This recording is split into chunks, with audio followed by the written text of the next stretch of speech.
उस जंगल में एक सियार था। वो कब से हिरन की बच्चियों को देख के उनको खाने के लिए कब से अपना मन बनाया था। कैसे मैं इन दोनों बच्चों को खाऊंगा, और ये तो बहुत ही स्वादिष्ट होंगे क्योंकि बच्चे हैं, उनके मांस बहुत ही कोमल है और बहुत ही स्वादिष्ट होंगे। कब मुझे मौका मिलेगा, ये बंदर तो हमेशा उनके साथ रहता है, मैं कैसे खाऊंगा इन दोनों को। सियार का दिमाग तो बहुत ही तेज था। उसने एक दिन एक योजना बनाई।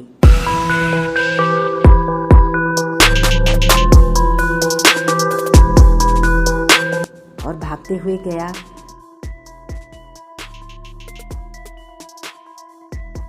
अरे हिरन, अरे ओ हिरन, तुम कैसी हो?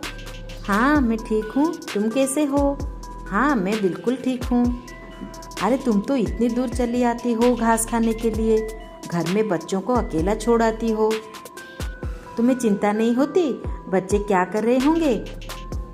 नहीं नहीं, मुझे क्यों चिंता होने लगी, मेरा दोस्त बंदर उनके साथ है, मुझे क्यों चिंता होगी, वो तो उनकी अच्छी देखभाल करता है। अरे तुम क्या बोल रहे हो? तुम एक पराये पशु के साथ अपने बच्चों को छोड़ आती हो और बोलते हो कि वो अच्छे से देखभाल कर रहा है। ऐसे कैसे बोल सकती हो? क्यों, क्या हुआ? अरे तुम्हें पता नहीं क्या, वो बंदर तुम्हारे बच्चों को कितना मारता है। क्या, तुम क्यों इतनी झूठ बोल रहे हो? अरे तुम्हें मेरी बात पर विश्वास नहीं है?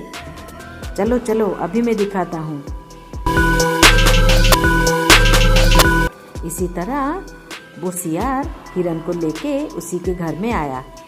तभी हिरन की दोनों बच्चे खाना नहीं खा रहे थे, इसीलिए बंदर उनको कुछ कहानियाँ सुना के उनको खाना खिलाने की कोशिश कर रहा था, मगर दोनों बच्चों आपस में लड़ने लगे, इसीलिए बंदर गुस्सा होके उनको मार रहा था।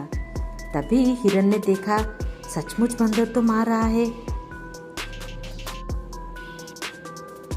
अरे ये क्या बंदर भाई, तुम मेरे बच्चों को क्यों मार रहे हो? अरे देखो बहन, सुनो, ये क्या कर रहे हैं ना, दोनों आपस में लड़ रहे थे, इसीलिए मैं दोनों को चुप कराने के लिए उनको थोड़ा ताकीद कर रहा था। तुम झूठ पर झूठ बोल जा रहे हो, मुझे पता है तुम मेरे जाने के बाद मेरे बच्चों को बहुत मारते हो, मेरे साथ तुमने विश्वासघात किया है। अभी चले जाओ मेरे यहाँ से, फिर कभी भी अपना शक्ल नहीं दिखाना, बहुत हो गया हमारा दोस्ती। अरे क्या अनाप शनाप बोल रहे हो, मैंने बोला ना चुप करो, यहाँ से चले जाओ। बंदर अपना मुंह सुखा के वहां से चला आया। हिरन ने कहा, जा तो रहे हो मगर याद रखो जिंदगी में कभी भी अपना शक्ल मुझे नहीं दिखाना। बंदर ये सुन के बहुत ही दुखी हो गया और अपना मुंह लटकाते हुए वहां से चला आया। और सियार मन ही मन बहुत ही खुश हो रहा था। एक दिन हिरन अपने बच्चों को छोड़ के जंगल में घास चरने गई।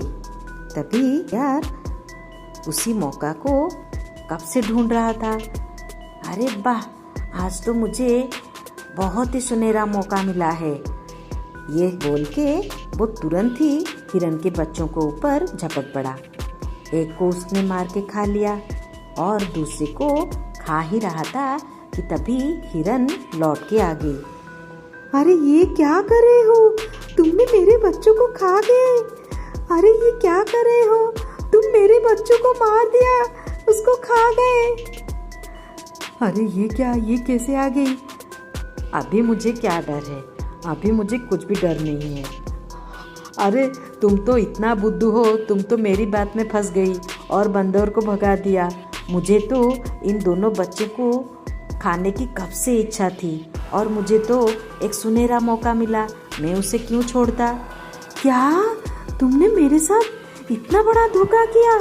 मैं तुम्हारी बात में आके मेरे सबसे अच्छे दोस्त बंदर को मैंने भगा दिया और उसको इतनी जलीकटी बातें सुनाई, वो जीवन भर मेरे घर कभी नहीं आएगा, मुझे अपना मुंह कभी नहीं दिखाएगा। मैं तुम्हारी बात में आके मेरा इतना बड़ा नुकसान किया और तुम मेरे बच्चे को खा गए। सियार उसके बच्चों को खा के वहाँ से चला गया और हिरन बहुत ही रोने लगी। हे भगवान, मैंने ये क्या किया? मैं ये किसकी बात में आ गई? मैं दूसरों की बातें सुनकर मेरा इतना अच्छा दोस्त जीवन भर वो मुझे कितनी सहायता की है, मेरे बच्चों की देखभाल की है, मैंने उसको कितना अपमान किया है, मैंने उसका कितना दिल दुखाया है। हे भगवान, हे भगवान, मेरी इस भूल का कोई भी प्रायश्चित नहीं है। अब मैं क्या करूं? मेरे बच्चे भी मर गए, मेरा दोस्त भी चला गया। आगे की कहानी देखने के लिए हमारे चैनल को लाइक और सब्सक्राइब करें। आगे की कहानी बहुत ही जल्दी आने वाली है।